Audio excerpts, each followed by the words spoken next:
The waves are crashing against the rocks, but I'm going to come through with a reading anyways.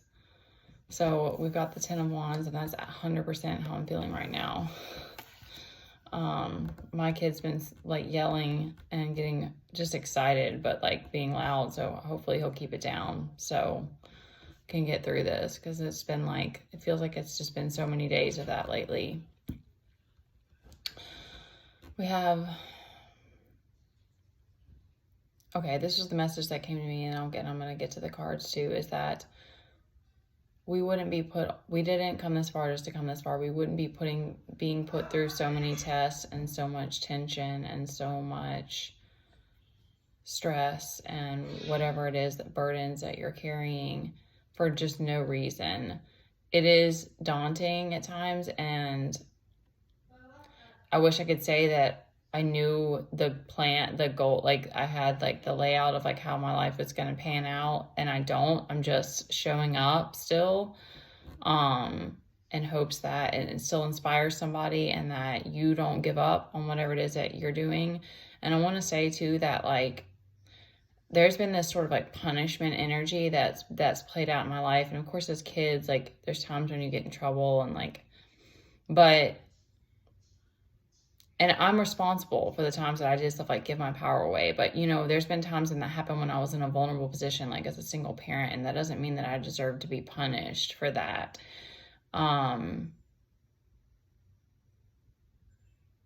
We live in like this world is corrupt. Like not everything, of course, like nature, there's many aspects that are beautiful as duality, but the darkness, these shadow aspects, the illusion part that stays and that becomes the shadow is like corruption. And so it's sort of like this thing that we have to uncover it. And things like we have the Three of Swords, so things like betrayals happen, but it's like truly we're not meant, like we all have to deal judgments here too. We all have to deal with learning how to not judge each other, or learn to shift judgment to discernment, I guess, type of thing. But because you do want to figure out what people's intentions are and stuff, so that you are aligned with people that you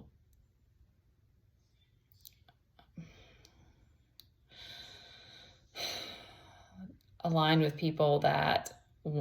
the best for you too. But it's not our place to try to put karma on each other. That's why, like, for me, betrayals are that's one of the hardest ones for me to let go of and get past, because I know I've made lots of mistakes, and I've done things that are regretful, and I've had a lot of like anger, like reactive moments that were those things where it was like you can't take it back after it happens type thing, and then you just have to heal and move through it and let it go and all of this. But things like trying to punish each other or put karma on each other or betray each other, it's like that's God's work in my mind. Like that's the work that the divine needs to do, is to play out the karma and the justice. And so anyways, I just needed to speak that, because we have Three of Swords out here with the Two of Cups. So that's giving me that like there's some stuff going on, that either there's been a betrayal or there's someone who's trying to betray you in like your partnerships. So use your discernment, and I would just say don't give your energy to people that you'll know. It's a gut feeling. And unfortunately, again, it's clouded. It's not like, because we can be nice to each other. And I will add too that like so much of this is like I said, shadows. It's like there's for sure people that there's so much stuff that they haven't, there's so much shadow work there and etc. that they're not doing, that they're just projecting all these things, and they're not aware that they're sabotaging their relationships, and they're causing this harm and this distrust and all these things. But you still have, if you have the discernment, then you're the one with that power that you can be like, you can put your foot down and set a boundary and say, okay, bye. And I'll add to this really quickly, just because it came to me, is that there's so much of this that I've learned along the way, and that like we are always meant to have boundaries, and to a degree, even if you've had to learn that, you probably are setting boundaries to in some ways, like when you're like, okay, I need my time, you know, like we probably have always been setting some boundaries with people, but when you set boundaries with people, even if it's like you're changing it up and you're like, hey, okay, I can't do this for you now, or I need this amount of time, or I'm spending some time in hermit mode doing my own thing, and you're kind of like giving someone silence in that way, but you're honest with them and there's an issue, that to me, that's it. Because it's like that's because then that's when people are uncertain, that's control. They just want control. And then that fear manifests in all kinds of wild ways. And that's what happens because our brains just go crazy and we just are like, oh my gosh, what are they doing? And where are they? And all these things. And it's like, no. Like when you're in an actual like romantic relationship, you know, if you want to check in on your person and stuff, but it gets crazy too fast where it becomes obsession and possession and all these other things that you're projecting at people because you're in fear. And it's like, no, we don't actually control anybody. So that to me is a definite, like if you set a strong boundary with someone, or you're like, I need to be in hermit mode, I need my solitude, I need me time, and they have a problem, it's like, then again, it's not black and white. Of course you can like talk about it and try to work it out, but it's like if they then try to like retaliate against you, that's like a no. That's backstabbing. So all right, so we have judgment out here with the moon. So that's what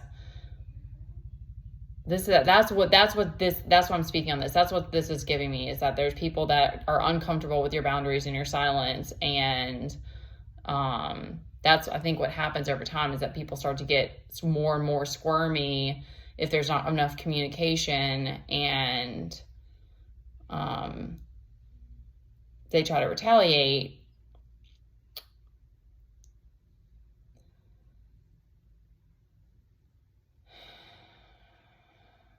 And it is what it is, because somebody's got to be the bigger person. Somebody's got to be the one that walks away and completely cuts the tie, and it just accepts fate, accepts it as it is. But it does suck to have to deal with betrayals and these types of things. So I guess just be aware of that there may be some people in your life that it might be time to let them go. Sorry, it's not a happier reading, y'all. Just, this is what we do have the Ace of Cups, and that's also is that like walking away. 8 of Cups was at the bottom.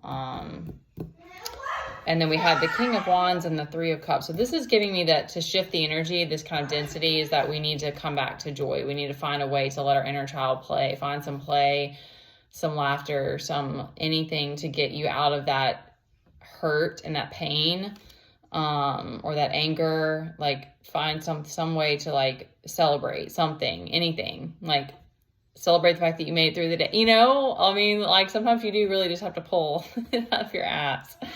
And then this King of Wands is giving me that this is the position that you're sitting in, is that's my man, the King of Wands,